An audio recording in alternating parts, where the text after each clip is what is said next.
La otra noticia de la noche nos la ha dejado el Tribunal Supremo. Koldo García, en su turno de última palabra, ha asegurado que el PP le ha ofrecido un pacto a cambio de incriminar a terceros mintiendo. Koldo García asegura que el Partido Popular le ofreció un pacto a cambio de que incriminase a otros, aunque eso supusiera mentir. ¿Qué dice el Partido Popular, Elena, ante esta acusación? Pues no ha habido ninguna declaración oficial, pero hemos preguntado y fuentes de la dirección del PP nos dicen que es rotundamente falso. Niegan que su abogado haya ofrecido un pacto a Koldo García a cambio de incriminar a terceros y recuerdan que es el mismo Koldo García que dijo haberse reunido con Tellado, algo que después desmintió la UCO. Le hemos preguntado también a la dirección del PP si entonces van a querellarse contra el exasesor de Ábalos y lo que nos dicen es que lo dejan en manos de su abogado, de Alberto Durán, porque en esas acusaciones Koldo García no se refiere a ningún cargo del partido y tampoco imputa ningún delito. A mí también me ofreció el abogado del Partido Popular que colaborara, claro, mintiendo y engañando a todos los españoles. ¿Cuál es la cuestión? Yo estoy en la cárcel, lo he perdido absolutamente todo y he dicho que no voy a mentir. Por supuesto, yo sé que esto acaba de empezar, porque esto va a ser largo, señorías, señores magistrados. Perdón por mi forma de hablar, que igual no es la correcta, pero seguro que me están entendiendo. Y claro, tengo que estar en la cárcel, tengo que permitir que ciertas personas me digan, ojo, que puede ir tu mujer a la cárcel y tu hermano, y entonces tu hija, a ver, vale, eso me lo han dicho. Claro que me lo han dicho. ¿Pero qué es? ¿Porque pienso distinto?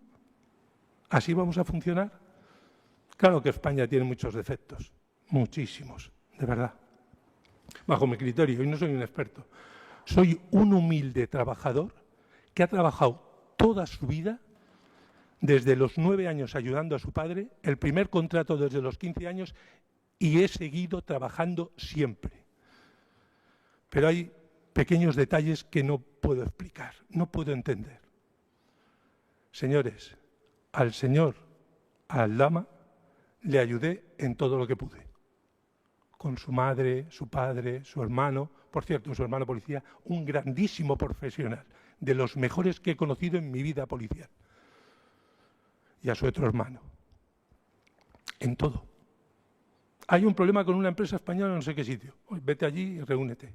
Hay no sé qué en otro lado. Vete allí y reúnete. En todo. El aeropuerto tiene un problema para que pueda... No sé, vete allí, pregunta y mira a ver. Si me dicen ustedes que ha aceptado un solo euro del señor Aldama, no, está mintiendo. Me sometí a un careo, a un polígrafo, a lo que haga falta. Porque sé que voy con la verdad por delante. No tengo nada, nada. Una furgoneta de 18 años, un coche que estoy pagando a plazos, todas las hipotecas se están pagando a plazos.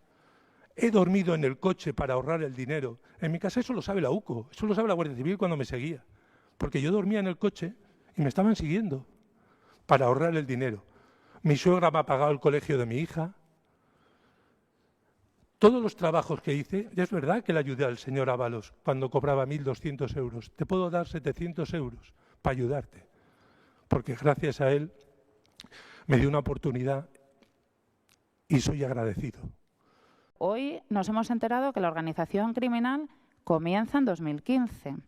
Bien, comienza en 2015 que mi representado ni siquiera conocía al señor Ábalos y al señor Aldama, con lo cual, como muchísimo, se podría haber integrado con posteriori.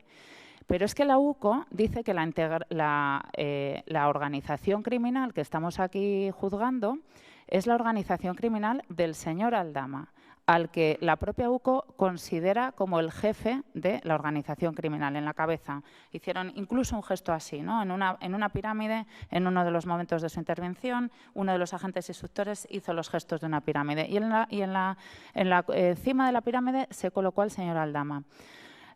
No es mi papel defender a Koldo en contra de nadie, no lo voy a hacer. No lo he hecho ni siquiera cuando he tenido la oportunidad para demostrar que sus ingresos en metálico eran lícitos. Se ha dejado algo apuntado y quien quiera entender, allá lo entenderá. Pero no he hecho nunca una defensa contra nadie. Lo que pasa es que con la simple lectura de los documentos de la UCO se puede ver que el señor Aldama sí que tiene una organización criminal, pero él consigo mismo o con una serie de actores que han pasado por aquí y no han abierto la boca, se han acogido a su derecho a no declarar. ¿Qué significa esto? Que en los actos donde podía haber una organización criminal, a mi cliente es que le pasa todo por refilón. Él no está integrado en ninguna organización criminal. Además, sin ahondar en las cuestiones jurídicas, tendríamos que diferenciar lo que es una organización criminal, un grupo criminal y una codelincuencia, que aquí no se ha pasado por ello. No hemos oído a nadie decir las diferencias. Como muchísimo, puesto que en la organización criminal solo aparece la figura de mi representado en el cobro de los 10.000 euros, porque todo lo demás, en la contratación de Jessica no está el señor Aldama, en la contratación de Claudia Montes no está el señor Aldama, y en otras cosas no estará el señor Ábalos. Por ejemplo, en los salvoconductos, el primer requisito de 2 o más personas ya no se cumple. Si el señor Aldama ha confesado que él es miembro de una organización criminal, por algo lo dirá. Una de las cosas que me llamó la atención de los informes de la UCO es que hay un elefante rosa en la habitación del que nadie habla y del que no se puede hablar, que es el blanqueo de capitales. Claro, esto como que no existe. Hemos pasado todos de puntilla, lo hemos visto absolutamente en todos los informes y nadie ha dicho ni mu.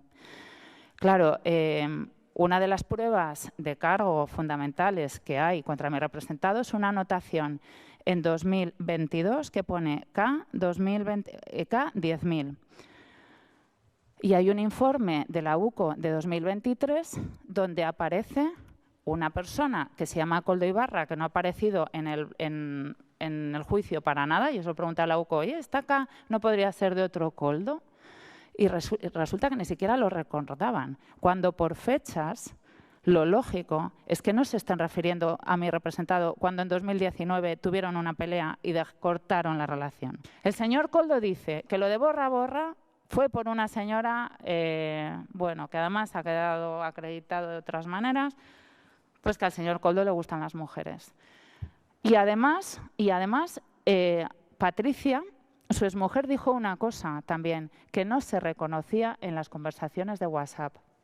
Y además ella, que ahora mismo no tiene la mejor relación del mundo con el señor García Izaguirre, decía que tenían 2 o 3 móviles, tenía 2 móviles en la época del ministerio, que era muy habitual en ellos escribir en un teléfono y contestarles en otro, que podían tener unas 200 conversaciones al día. Y claro, la UCO coge pantallazos, fotos indelebles, todo lo que ustedes quieran, porque además, ¿para qué vamos a discutir con la UCO? Si hace una foto, estará inalterado. ¿Quién somos nosotros para discutirlo? Nosotros no hemos discutido eso. Lo que hemos discutido es que se nos han privado de los elementos necesarios de defensa, porque no podemos decir si lo que había en los teléfonos está contextualizado o descontextualizado. Pero que solo tenemos una prueba, que es la conversación con el señor Pérez Vilariño, y ese está sacado de contexto, pero en mayúsculas, en negrita y subrayado. Entonces, todo lo demás que no reconocen, Joseba no reconoce el borra como los 10.000. Patricia, en las conversaciones de WhatsApp decía que no era ni su forma de escribir, que tal y como estaban concatenadas no están bien. Claro, luego está el tema de las conversaciones, de las evidencias. Contestas con un móvil, preguntas con un móvil, contestas con el otro, hay conversaciones en el medio. Si no se nos dan los elementos de prueba, no nos podemos defender. Y se rompe la presunción de inocencia, la igualdad de armas, el principio de contradicción. Absolutamente todos los principios que estudiamos en primero de Derecho se han roto por no poder defendernos. Siguiendo con el esquema de la organización criminal. ¿Cuántas le preguntamos al agente instructor de la UCO? ¿Qué pruebas hay de la entrega de los 10.000 euros? Hombre, ninguna. ¿Qué explicación nos da? No, es que la investigación se llevó a cabo después. ¿Ya? Sí, pero al final es que no hay pruebas, no hay absolutamente ninguna prueba de la entrega de los 10.000 euros. En eso es en lo único que habría organización criminal, porque es en lo único en lo que hay 2 o más personas, más de 2 personas, Ábalos, Koldo y el señor Aldama, porque en el resto de las cosas hay 2, por ejemplo, que tiene que ver mi cliente con la casa de Villafuer, con la casa de Villaparra, con el piso de Jessica, como mucho sería un cooperador no necesario, totalmente prescindible, porque en la pirámide de las organizaciones criminales, bueno, no se daría ninguno de los 8 requisitos jurisprudenciales, que no les voy a aburrir con ellos, se lo he metido en una instructa, me adelanto para decir que les he presentado ahora por Lesnet una instructa de estas cuestiones jurídicas de 115 folios, para que si alguna vez, pero para no tener que, por si me echaban ustedes de menos cuando acabe el juicio, pero sobre todo para no tener que detenerme en los 8 requisitos jurisprudenciales, que me da apuro porque esos 8 requisitos los están pidiendo, los han fijado ustedes. Ninguno de ellos se da, ninguno de ellos se da. Además, falta el elemento fundamental de una organización criminal, que es la caja común. ¿Dónde está la caja común? Ha quedado acreditado que hacían pagos intermedios, que el señor Koldo hacía pagos personales por cuenta del señor Ábalos. Pero ha quedado acreditado que al menos 23.000 euros que tenga la UCO identificadas se la han devuelto el señor Ábalos al señor Koldo. ¿Qué organización criminal es esa? Donde uno adelanta pagos y el otro se los devuelven. ¿Dónde está la caja común? Entonces, ¿por qué dar 1000 vueltas y buscar 3 pies al gato cuando la explicación es sencillamente esa? Al principio, en instrucción no salió el tema de Jessica como una sobrina, lo ha ido sacando la prensa. Al principio la señora Jessica estaba, pero no estaba, pero ahora que es Vox Populi, que tenía una relación extramatrimonial, se puede decir abiertamente. Sí, el señor Koldo se hacía cargo de viajes, de joyas, de todo. Si ustedes van a bucear en las evidencias, como yo he tenido ocasión de hacerlo, van a ver que la señora Jessica sabe latín. O sea, yo desde ahí, qué triste estoy, qué mal me siento, no sé qué, necesito, no tengo nada que ponerme, me encuentro feo, y entonces de repente captura de unos pendientes que aparecen en el móvil de Koldo, luego en el de Patricia, y la señora tenía unos pendientes. Como yo he aprendido, porque eso es un arte, ¿eh? O sea, convencer así, eso es un arte. Pero bueno, ¿dónde está la organización criminal aquí? Son 2 personas. La defensa del señor Aldama ha dicho esta mañana, es que la organización criminal empezó en 2015. Bien, pues ahí no pillan a mi representado, el señor García Izaguirre. En 2015 no les conocía a ninguno de ellos. No conocía ni al señor Ábalos, ni siquiera, no sé si al señor Santos Cerdán, pero lo que se está juzgando aquí no conocía al señor Ábalos y no conocía al señor Aldama. Si el señor Aldama está reconociendo que hay una organización criminal desde 2015, que él ha contribuido a destapar, de ahí a Koldo hay que sacarle. Koldo no está. Luego, otro requisito fundamental para la pertenencia a la organización criminal es el rol que tengas. ¿Cuál es el rol del señor Koldo García Izaguirre? Sería como muchísimo, un cooperador no necesario. Es totalmente prescindible. El señor Koldo ni decidía absolutamente nada, no solo en los contratos de mascarillas, sino que todos los testigos que han pasado aquí tenían una cosa en común. Yo hay veces que he sentido hasta pena de cómo hablaba ante mi cliente, pero le tengo ya mucho cariño. Cómo le ninguneaban, cómo decían, y luego no se quedó en ninguna de las reuniones. El papel del señor Koldo era llevar la agenda del ministro y hacerle los favores personales, ser el asesor personal que tuviera por conveniente, porque además tenía un doble papel. Era asesor del ministro, pero era la persona de confianza de él en el Partido Socialista, que es que el señor Ábalos, mientras era ministro de Transportes, era el secretario de organización. Y en ese rol de hombre para todo, cuando le preguntamos, ¿usted qué labores hacía para el señor Ábalos? Yo le compraba tabaco, yo le llevaba a los niños al colegio. Bien, es un cooperador no necesario, perfectamente sustituible.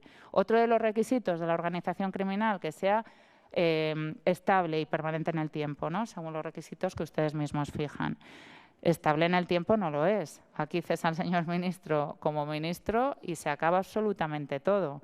O sea que como mucho sería desde que se conocieron, que Koldo no conocía a nadie en 2015, o si empezamos desde el 31 de agosto, o si empezamos cuando ellos dicen que se conocieron en diciembre de 2018, hasta que el señor Ábalos cesó de ser ministro. Una organización criminal, por definición, está pensada para continuar y perpetuarse en el tiempo. Todos sus miembros son perfectamente sustituibles, todos los roles son perfectamente sustituibles. El de Koldo, es el más sustituible, pero es que aquí cuando desaparecen, cuando el señor César es el ministro, se acaba. Con lo cual, ninguno de los requisitos de la organización criminal se da, ninguno. O sea, es que ni siquiera se da uno, y por lo menos en el señor Koldo García Izaguirre, absolutamente ninguno.